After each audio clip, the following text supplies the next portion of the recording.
નમસ્કાર મિત્રો, આજના આ શૈક્ષણિક નીતિના વિશ્લેષણમાં સીધા જ જમ્પ કરીએ.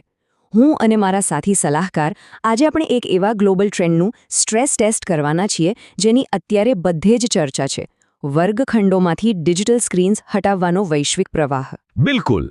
એક પોલિસી એડવાઇઝર તરીકે આજે આપણે બે અલગ અલગ વિચારધારાઓ વચ્ચેના તણાવનું પરીક્ષણ કરીશું. મુખ્ય મુદ્દો એ છે કે શું શાળાઓએ હવે સ્ક્રીનની જગ્યાએ ફરીથી આપણા જૂના અને જાણીતા પુસ્તકો તરફ પાછા ફરવું જોઈએ? આ સમીક્ષા દ્વારા આપણે આ આખી ચર્ચાના મૂળ સુધી જવાના છીએ. તો સૌથી મોટો સવાલ એ છે કે શું સ્ક્રીન ખરેખર વિદ્યાર્થીઓને નિષ્ફળ બનાવી રહી છે? વિચારો, જે ડિજિટલ ટૂલ્સને આપણે એક સમયે એજ્યુકેશનલ રેવોલ્યુશન માનતા હતા, શું તે હવે વાસ્તવમાં ફાયદા કરતાં નુકસાન વધુ કરી રહ્યા છે? અને એક્ઝેક્ટલી આ જ સવાલ આજના આપણા વિશ્લેષણના કેન્દ્રમાં છે. આપણે રિયલ ડેટા જોઈશું અને સમજીશું કે શા માટે દુનિયાભરના શિક્ષણવિદો આ ડિજિટલ માળખા પર ફરીથી વિચારવા મજબૂર થયા છે. તો ચાલો શરૂ કરીએ વિભાગ 1: વર્ગખંડોમાં ટેકનોલોજીની કટોકટી. જુઓ, આ કટોકટી કેટલી ગંભીર છે તેનો અંદાજ યુનેસ્કોના રિપોર્ટની એક અત્યંત ગંભીર ચેતવણી પરથી આવે છે. તેઓએ સ્પષ્ટપણે જણાવ્યું છે કે શિક્ષણમાં ટેકનોલોજીનો વધુ પડતો ઉપયોગ વિદ્યાર્થીઓના શૈક્ષણિક પ્રદર્શન અને તેમની માનસિક સ્થિરતા આ બંનેને નુકસાન પહોંચાડી રહ્યું છે. હવે આગળ વધીએ વિભાગ 2 તરફ: વાલીઓની વ્યાજબી ચિંતાઓ પર ચર્ચા. જુઓ, જ્યારે પણ ક્લાસરૂમમાંથી સ્માર્ટફોન હટાવવાની વાત આવે ત્યારે વાલીઓની ચિંતા સૌથી પહેલા સામે આવે છે. વાલીઓને ડર હોય છે કે ફોન વિના બાળકોનું મેન્ટલ વેલબિંગ કેમ જળવાશે, અથવા તો સાયબર બુલિંગ જેવી સ્થિતિમાં તેઓ સંપર્ક કેવી રીતે કરશે. એ ચિંતા એકદમ વ્યાજબી છે, પણ પોલિસી લેવલની વાસ્તવિકતા અને ડેટા કંઈક બીજું ચિત્ર રજૂ કરે છે. ખરેખર તો જ્યારે શાળાઓમાં ફોન પર પ્રતિબંધ મૂકવામાં આવે છે ત્યારે સાયબર બુલિંગના કિસ્સાઓમાં સીધો ઘટાડો જોવા મળ્યો છે. એટલું જ નહીં, બાળકો વચ્ચે રૂબરૂ વાતચીત અને સોશિયલ ઇન્ટરેક્શનમાં પણ જબરદસ્ત સુધારો જોવા મળે છે. ચાલો હવે જઈએ વિભાગ 3 પર: શાળાઓમાં સ્માર્ટફોન પ્રતિબંધની વૈશ્વિક સ્થિતિ. હવે આપણે સૈદ્ધાંતિક ચર્ચાઓમાંથી બહાર આવીને દુનિયાભરના રિયલ કેસ સ્ટડીઝ જોઈએ. યુરોપે આ બાબતે ખૂબ મોટા ફેરફારો કર્યા છે.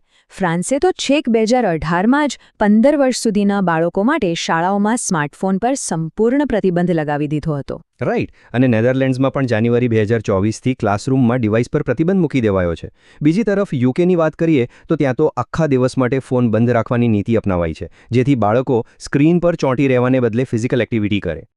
બિલકુલ. અને આ ટ્રેન્ડ માત્ર યુરોપ પૂરતો સીમિત નથી. ઓસ્ટ્રેલિયાની પબ્લિક સ્કૂલ્સમાં પણ હવે ફોન વાપર પ્રતિબંધ છે, અને રિઝલ્ટ એ છે કે ત્યાં સાયબર બુલિંગ સ્પષ્ટપણે ઘટ્યું છે. અને કેનેડા અને ઓન્ટેરિયોમાં પણ સોશિયલ મીડિયા પર કડક પ્રતિબંધ લાગુ કરાયો છે. આનું મુખ્ય લક્ષ્ય એ છે કે વિદ્યાર્થીઓ ફરીથી પરંપરાગત લેખન અને વાંચન પર પોતાનું ધ્યાન કેન્દ્રિત કરી શકે. શિક્ષણના પાયા માટે આ બહુ જરૂરી છે. નેક્સ્ટ છે વિભાગ 4: સ્ક્રીનથી પુસ્તકો તરફની સફર. આખો ગ્લોબલ ટ્રેન્ડ હવે બદલાઈ રહ્યો છે. દેશો ધીમે ધીમે આ ડિજિટલ ડિપેન્ડન્સીમાંથી બહાર આવીને પુસ્તકો તરફ પાછા ફરી રહ્યા છે. દાખલા તરીકે ચીન અને સ્વીડનનું ઉદાહરણ જુઓ. ત્યાં હવે વર્ગખંડમાં ડિજિટલ સ્ક્રીનનો સમય સક્રિયપણે ઘટાડાઈ રહ્યો છે. હા, આ દેશોની પોલિસી હવે એ સુનિશ્ચિત કરી રહી છે કે વિદ્યાર્થીઓ માત્ર સ્ક્રીન પર જ નિર્ભર ન રહે, તેઓ ફરીથી ફિઝિકલ પુસ્તકો દ્વારા શીખે. આ ખરેખર બેઝિક્સ તરફ પાછા ફરવાની એક બહુ જ મજબૂત શરૂઆત છે. ચાલો જોઈએ વિભાગ 5: શિક્ષકો માટે ફરીથી ધ્યાન કેન્દ્રિત કરવું. વિચારો, શિક્ષકોને હવે બાળકોનું ધ્યાન ખેંચવા માટે કોઈ સ્ક્રીન સાથે કોમ્પિટિશન નથી કરવી પડતી. આનાથી ક્લાસરૂમ મેનેજમેન્ટ કેટલું સરળ બની જાય છે. વિદ્યાર્થીઓ એકબીજા સાથે વધુ વાતો કરે છે અને સમગ્ર ક્લાસરૂમનું કેન્દ્ર ફરીથી એક શિક્ષક બની જાય છે. છેલ્લે વિભાગ 6: ડિજિટલ ટ્રાન્ઝિશન માટેના પ્રેક્ટિકલ પગલાં. તો સવાલ એ છે કે શાળાઓ આ ફેરફાર કેવી રીતે લાવી શકે? આ માટેનો એક બહુ જ ક્લિયર એક્શન પ્લાન છે. પહેલું સ્ટેપ: શાળાઓએ ફોન માટેની સ્પષ્ટ અને કડક નીતિઓ બનાવવી જ પડશે. બિલકુલ. બીજો સ્ટેપ છે કેમ્પસમાં ડિજિટલ ફ્રી ઝોનને વધારવા. અને ત્રીજું અને કદાચ સૌથી અગત્યનું સ્ટેપ એ છે કે પરંપરાગત વાંચન સામગ્રી એટલે કે ભૌતિક પુસ્તકોને ફરીથી શિક્ષણમાં જોડવા. આ 3 સ્ટેપ શાળાઓને બહુ સ્મૂથલી ટ્રાન્ઝિશન કરવામાં મદદ કરશે. સલાહકાર 1: યુનેસ્કોના રિપોર્ટની એક બહુ જ પાવરફુલ લાઇન સાથે આને સમરાઇઝ કરીએ. ડિજિટલ સાધનો માત્ર સાધન હોવા જોઈએ, તે ક્યારેય કોઈ શિક્ષક કે પુસ્તકનો વિકલ્પ ન બની શકે.